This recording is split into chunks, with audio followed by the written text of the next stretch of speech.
Hello there and welcome to my second episode of Bits and Bolts. This is going to be a quick one because Mizore is a pretty simple costume, but I do get a lot of questions about Mizore Shirayuki from Rosario Vampire. So I'm going to go ahead and break down the costume and tell you where I got everything and how I put it together. So let's get started. Alright, first off, the wig is from the 5 Wits.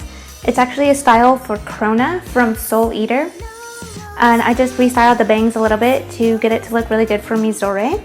It is a little bit pinker than Mizore's hairstyle. She's more of like a cool toned purple. But I love this wig so much that I don't want to give it up. I don't see any reason to get another wig for Mizore, so I'm very happy with this one. Moving on to the necklace, it's pretty simple. I just used a chain from like one of those cheap little necklaces you can get from like the dollar store because I had it on hand. And then I put a little coin on it, which you can get the coin from like Hobby Lobby or Joann in the jewelry section. So pretty simple and easy to make the necklace. Moving on to the hoodie, I get a lot of questions on this. I did pattern the whole thing myself. It's made out of the Jet Set knit from Joann fabric. And unfortunately the Jet Set knit is a little bit thin, so you do want to double it up. So I would recommend maybe a slightly thicker fabric. You could even make it out of fleece if you want. So I have my straps in there connected to the hoodie. I think it's kind of debated whether it's part of her hoodie or if it's part of her bra, but I just went ahead and made it part of the hoodie so it's really easy for it to stay up. And it does have a functional pocket. The pocket is a little small though, so if I remake the hoodie, then I'm gonna make the pocket a little bit bigger. Moving on to the skirt, that's definitely the most complicated part of the costume, and the number one question I get is where did I get my skirt and where did I get the fabric for it? The fabric is bottom weight, really good for like if you're gonna do like pants or skirts or kind of like uniform, you want some stiffness and crispness to the look. You can line it, but I would pick a very thin liner. But personally I didn't line mine because it is such a thick fabric. The skirt was plain, like this olive green. It had no design to it. In order to add the design, I did satin stitching all the way across the skirt and up and down the skirt. I have it measured so that every pleat would correspond to the design, so I didn't have to do unnecessary satin stitching in the pleats where you're not going to see it.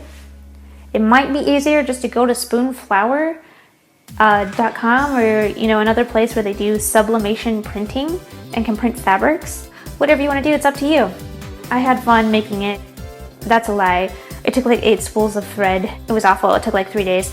You can make it if you want to, but spoonflower I might suggest. As for the hem, it's actually a pretty wide hem that I rolled over once and stitched down, and then I rolled over like a much wider section and I pressed it and slip stitched it all the way around, so that way when you're looking at the front of the skirt there's no visible seam on top.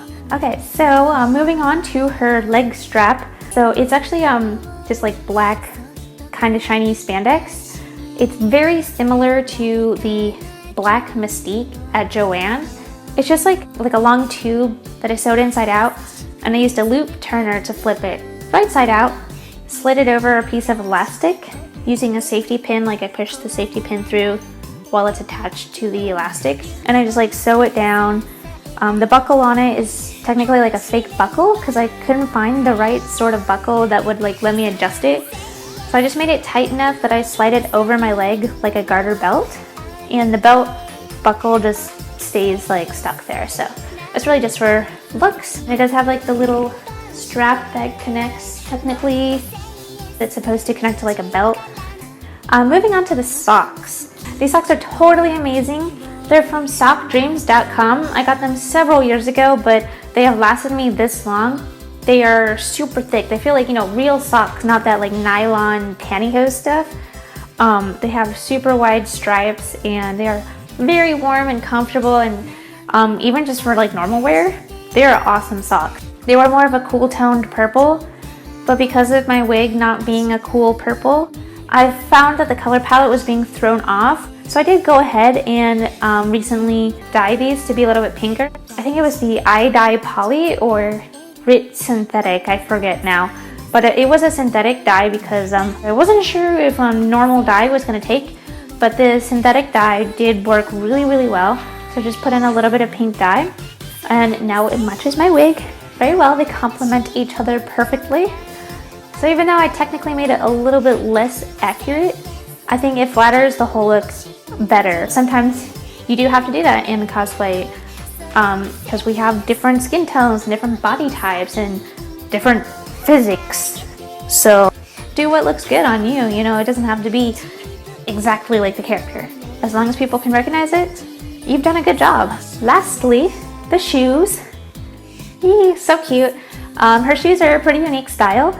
I believe these are called a creeper style of shoes.